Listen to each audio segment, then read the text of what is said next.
وہ KNQ school UK کے شاندار کیفے میں ایک میز کے گرد لگی کرسی پہ بیٹھا تھا۔ عمر 9 کے قریب تھی، رنگت سرخ و سفید، سیاہ ریشمی بال، سرخ لبوں پر معصومیت بھری مسکان اور چمکدار نیلی آنکھیں اس کی ذہانت کا پتہ دیتی تھیں۔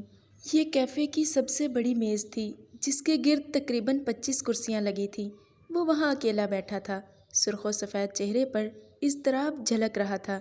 کبھی بے چینی سے اپنی کلائی گھڑی پہ نگاہ ڈالتا تو کبھی بیرونی گیٹ کی جانب دیکھتا اور پھر برا سا منہ بنا کر نگاہیں ہٹا لیتا۔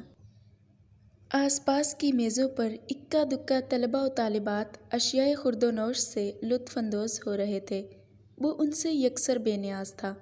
چھوٹی سی عمر میں بھی سنجیدگی اور سمجھداری اس کے چہرے سے عیاں ہو رہی تھی، اور کیوں نہ ہوتی، وہ اس شخص کا بیٹا تھا جو اپنے دور کا بے تاج بادشاہ تھا۔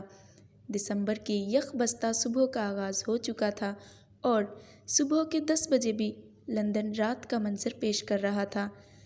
یہ منظر کیفے کی شمالی دیوار سے بخوبی دیکھا جا سکتا تھا۔ دیوار مکمل کانچ کی تھی اور دیوار کے اس پار سے اسکول کا باغیچہ دکھائی دے رہا تھا۔ وقت کے ساتھ ساتھ اس کے اضطراب میں اضافہ ہو رہا تھا۔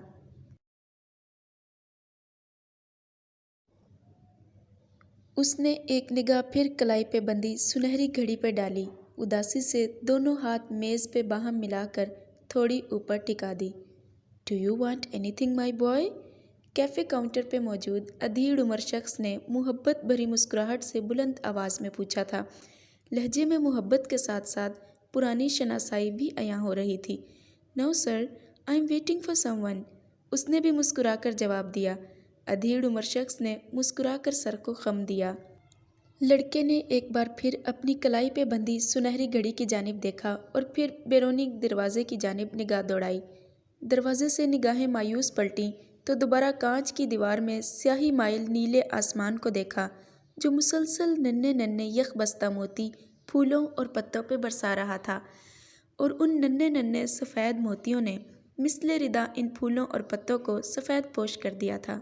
یہ سردیوں کی چھٹیوں کا وقت تھا اور اس اسکول میں ایسے موسم میں بھی جب کہ باہر سڑکیں، ٹریفک، حتیٰ کہ گھروں کے دروازے تک جام ہو جاتے تھے، وہ بچے اسکول آتے تھے جو ہونہار اور پڑھنے والے بچے تھے، یا پھر آوارہ لڑکے جنہیں گھر میں رہنے کی عادت نہ تھی۔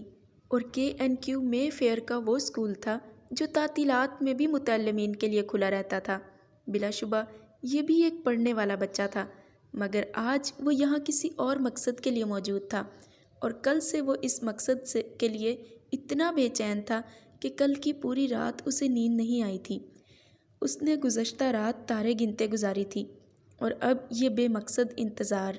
اسے اپنے دوستوں سے یہ امید ہرگز نہ تھی، حالانکہ اس نے ان سب کو یہ کہہ کے بلایا تھا کہ صبح کی میٹنگ بہت ارجنٹ ہے اور میٹنگ اٹینڈ نہ کرنے والے کو ہرجانہ بھرنا ہوگا۔ چونکہ میٹنگ کا ٹاپک اس کے لیے بہت قیمتی تھا اور بہت معنی رکھتا تھا، سو وہ انتظار نہیں کر پا رہا تھا۔ اف، اس کے بے وقوف انتظار کروانے والے دوست۔ اس نے ایک مرتبہ پھر بیرونی دروازے کی جانب دیکھا، مگر بے سود۔ کتنی خوشی، کتنی بے چینی، کتنی بے صبری سے گھر سے نکلا تھا وہ کہ جا کے سب کو بتائے گا کہ رات بستر پہ لیٹے اسے کتنی زبردست بات سوجی ہے، مگر سارے جوش اور ایکسائٹمنٹ پہ پانی پھرتا نظر آ رہا تھا۔ دسمبر کی رگوں کو منجمد کر دینے والی سردی زندگی کے لیے ناقابل برداشت تھی، مگر KNQ کیفیٹیریا کے ہیٹرز نے موسم کی ٹھنڈک کو کامیابی سے مات دی تھی، اسی لیے اندر کا درجہ حرارت مناسب تھا۔ یہی وجہ تھی کہ تمام طلباء و طالبات یہیں آ کے پڑھتے یا کھاتے پیتے تھے۔ اف، اس کے نان سینس بے ذوق دوست۔ اس نے ایک بار پھر انہیں دل ہی دل میں کوسا تھا۔ یہ کیسے دوست تھے؟ اتنا زور دے کر کنونس کرنے کے باوجود وہ بے وقوف اتنا انتظار کروا رہے تھے۔ انتظار کی گھڑیاں کس قدر کٹھن اور صبر آزما ہوتی ہیں، خاص طور پہ تب جب منتظر انتظار کروانے والے کو کچھ ایسا بتانا چاہتا ہو جس کے بارے میں اس کا خیال ہو کہ یہ موضوع دنیا کا سب سے بہترین موضوع ہے۔ اسے تو کم از کم یہی لگ رہا تھا۔ گزشتہ راز سوجنے والے اس ٹاپک کو جو شاید اسے وجدان ہوا تھا، اسے ایسا لگتا تھا کیونکہ اس کی نظر میں اس موضوع سے خوبصورت موضوع کوئی تھا ہی نہیں۔ وہ فوراً اپنے دوستوں کو سنا ڈالنا چاہتا تھا، مگر اف، یہ طویل انتظار۔ وہ خود کو ادھر ادھر مگن کرنے کی کوشش کر رہا تھا۔ KNQ یعنی کنگز اینڈ کوئنز اسکول کا کیفیٹیریا کافی وسیع تھا۔ بنفشی رنگ سے مزین دیواریں کیفے کے حسن کو چار چاند لگاتی تھیں، اور پھر دیواروں پہ اشتہا انگیز اشیاء خورد و نوش دل فریب انداز سے ایپوکسی کے ذریعے 3D بنائی گئی تھیں، جنہیں دیکھ کر کھانے میں ڈوبے ہوئے ہونے کا گمان ہوتا تھا۔ وہ بڑے غور سے انگریزی میں لکھے 20 بار پڑھے ہوئے اقوال پڑھ رہا تھا کہ یوں ہی اس کی نظر نوارد پہ پڑ گئی۔ یکا یک اس کی مضطرب آنکھوں میں اطمینان در آیا تھا، جو کہ اس بات کی علامت تھا کہ اس کا انتظار اپنے اختتام کو پہنچا تھا۔ بیرونی دروازے سے ایک 7 سالہ یونیفارم میں ملبوس بچی نمودار ہوئی تھی۔ لڑکے کی آنکھوں نے اب جنجلاہٹ کی بجائے مصنوعی غصے نے لے لی تھی۔ السلام علیکم بھائی۔ اس نے اپنا بیگ کرسی کی ٹیک کے ساتھ لٹکایا اور چہکتی آواز میں سلام کیا۔ اس کے لہجے میں بھائی کے لیے بے پناہ پیار دکھائی دے رہا تھا۔ اس نے سفید شرٹ پہ سیاہ بلیزر کوٹ کی طرز کا لباس ہوتا ہے جو جسم پہ مکمل فٹ ہوتا ہے۔ یہ برطانوی اسکولز یونیفارم کا لازمی حصہ ہوتا ہے۔ سیاہ ٹراؤزر اور سر پہ بلیزر بٹن سے ہم آہنگ سنہری رنگ کا سکارف بطور حجاب کسا ہوا تھا۔ لڑکے نے بھی یونیفارم پہنا ہوا تھا۔ وعلیکم السلام تطہیر فاطمہ، اتنی دیر؟ میں نے کب سے پیغام بھیجا ہے، کہاں ہیں سب؟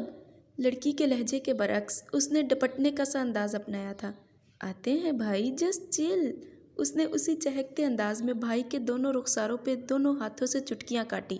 وہ غصے سے پیچھے ہوا۔ حد کرتے ہو فاطمہ، میں نے کل کہا تھا کہ وقت پہ آ جانا، اور آپ لوگ وقت دیکھا ہے 10:30 ہو رہے ہیں، اور اوپر سے یہ برف باری۔ اس نے گلاس وال کی جانب دیکھ کر کوہنیاں میز پہ ٹکائے ملے ہوئے ہاتھوں پہ پرسوچ انداز میں تھوڑی جمائی۔ ریلیکس بھائی، سب آ رہے ہیں۔ اس نے لاڈ سے اس کے گلے میں بازو ہی مائل کیے۔ کمال ہے فاطمہ، کتنا نان سیریس ایٹیٹیوڈ ہے آپ سب کا۔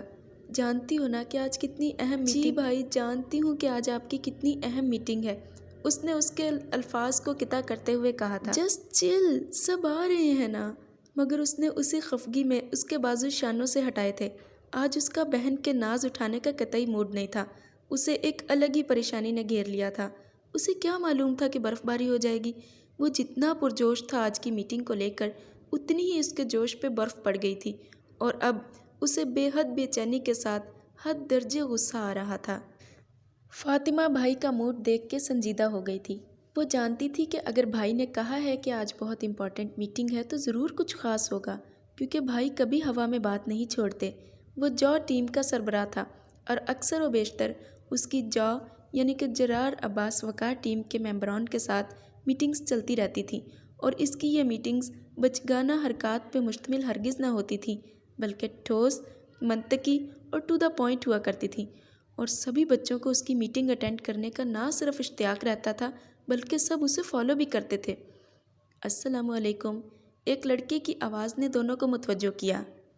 وہ اس کا ہم عمر تھا، شاید چند ماہ بڑا تھا، مگر لگتا اسی کی کاپی تھا، سوائے آنکھوں کے کہ اس کی آنکھیں سیاہ تھیں اور اس کی نیلی۔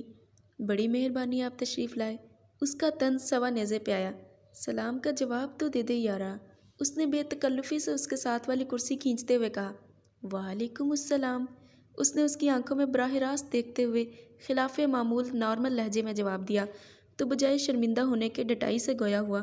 اب غصہ تھوک بھی دے عباس، کیا ہو گیا ہے یارا، آ تو گئے ہم۔ اور عباس کے تو تلووں میں لگی اور سر پہ بجھی۔ اچھا، کہاں دکھائی نہیں دے رہے؟ اس نے غصے میں دانت پہ دانت جما کے اس کے دائیں بائیں تمسخرانہ انداز سے دیکھ کر پوچھا۔ اس کا بس نہیں چل رہا تھا کہ وہ بس چٹکی بجائے اور سبھی بچے اینک والا جن کی طرح ہو ہا ہا کرتے سامنے آ جاتے۔ اب بس بھی کرو عباس، سب آ رہے ہیں، اب کی بار اس نے لہجہ نرم بناتے ہوئے کہا، اور پھر انہیں زیادہ انتظار نہیں کرنا پڑا تھا۔ جو ٹیم کے ممبرز تتلیوں کی طرح اندر گھستے چلے آ رہے تھے۔ تقریباً 20 بچے تھے جن کی عمریں 5 سے 14 کے درمیان تھی۔ سب عباس کو سلام کر کے اپنی نشستیں سنبھال رہے تھے۔ کتنے شرم کی بات ہے۔ عباس کی توپ کا رخ ان سب کی جانب ہوا تو ان کی چلتی زبانوں کو تالے لگ گئے۔ عباس ایسے شیریں سخن بچے سے اس طرح کا طرز تخاطب کبھی سننے میں نہیں آیا تھا، کجا کہ آج، اور ہوتا بھی کیوں نہ، وہ اس شہنشاہ کا بیٹا تھا جس نے زمانے کے 2 پاٹوں میں پسنے کے باوجود پوری تمکنت سے لوگوں کے دلوں پہ حکومت کی تھی، اور آج پہلی بار ہوا تھا کہ اس شہنشاہ کے شہزادے نے اپنے دربار میں طلب کیا، اور درباری وزراء اور مشرا دیر سے پہنچے تھے۔ ایسے میں شہزادے کا پارا ہائی نہ ہوتا تو کیا ہوتا؟ آپ سب جانتے ہیں کہ آج کتنی اہم میٹنگ ہے، وقت کی پابندی کے بارے میں نہیں جانتے کیا آپ؟ اس نے اپنی مخصوص مدھم مگر پر روب آواز میں ان سب کی خیریت دریافت کرنا شروع کی۔ حالانکہ میں نے اب رات اپنی پی اے کے ہاتھ وقت پہ آنے کا کہلا بھیجا تھا۔ یہ الگ بات کہ پی اے خود دیر سے پہنچی ہے۔ اس نے آخری فقرہ فاطمہ کو دیکھ کے ادا کیا تھا، جو حسب عادت بھائی کی بات کا برا نہ مناتے ہوئے مسکرا دی تھی۔ وی آر سوری بھائی۔ سبھی بچوں نے یک زبان ہو کے معذرت کی۔ اگر عباس کو اپنی بات کہنے کی بے چینی نہ ہوتی تو وہ اپنی بہترین لیڈرشپ کا پورا استحقاق ان پہ آزما ڈالتا، مگر آج اس نے سب کو معاف کر دیا تھا۔ ہاں، شہزادے نے سب کو معاف کر دیا تھا۔ اس کے کہنے پہ ایک لڑکا اٹھا اور سب کا کھانا آرڈر کرایا تھا۔ کاؤنٹر مین نے محبت بھری مسکراہٹ سے عباس کو دیکھ کر مطمئن رہو کھانا جلد آ جائے گا کے انداز میں سر کو خم دیا تھا۔ عباس مطمئن ہو کے بچہ پارٹی کی جانب متوجہ ہوا۔ اسی وقت پیچھے سے کھنکارنے کی آواز سنائی دی۔ ہیلو بچہ لوگ، میں آئی جوائن یو؟ وہ ایک نوجوان لڑکی تھی، عمر قریباً 16 کے قریب تھی، نقوش معصوم اور پرکشش تھے۔ وہ چہرے پہ نرم سی مسکراہٹ لیے پوچھ رہی تھی، اف، انہیں کیسے پتہ چلا؟ عباس نے بے اختیار آنکھیں میچیں۔ سوری پھوپھو جان، یہ بچوں کی میٹنگ ہے، عباس نے اسپاٹ انداز میں کہا تو وہ اوہ کر کے رہ گئی تھی۔ اس کی مسکراہٹ ماند پڑ گئی تھی اور نکھری رنگت یاسیت سے پھیکی پڑ گئی تھی۔ عباس کو ندامت ہوئی۔ ویل، اگر آپ آ ہی گئی ہیں تو بیٹھ جائیے، اس نے خوش دلی سے کہا تھا۔ کھانا آ چکا تھا۔ کیا سچ؟ اس کی بھوری آنکھوں کے بجھتے دیپ پھر سے پوری قوت سے ٹمٹمانے لگے تھے۔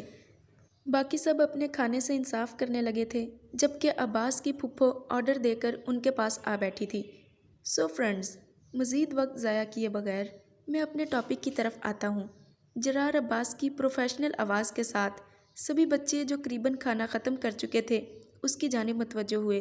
خود عباس نے بھی آئس کریم کا آخری سکوپ لیا تھا اور ٹشو سے ہونٹ تھپ تھپا کر میٹنگ کا باقاعدہ آغاز کیا۔ کھانے کے معاملے میں بھی وہ باپ جیسا تھا۔ جنک فوڈ کبھی کبھار شوق کی غرض سے ضرور کھا لیتا تھا، مگر روزمرہ میں وہ صرف صحت بخش غذائیں ہی لیتا تھا۔ آج کا ہمارا ٹاپک ہے کیرا۔ اپنے انتظار کو بالائے طاق رکھتے ہوئے اس نے بالآخر اندر مچلتے موضوع کو باہر نکالا۔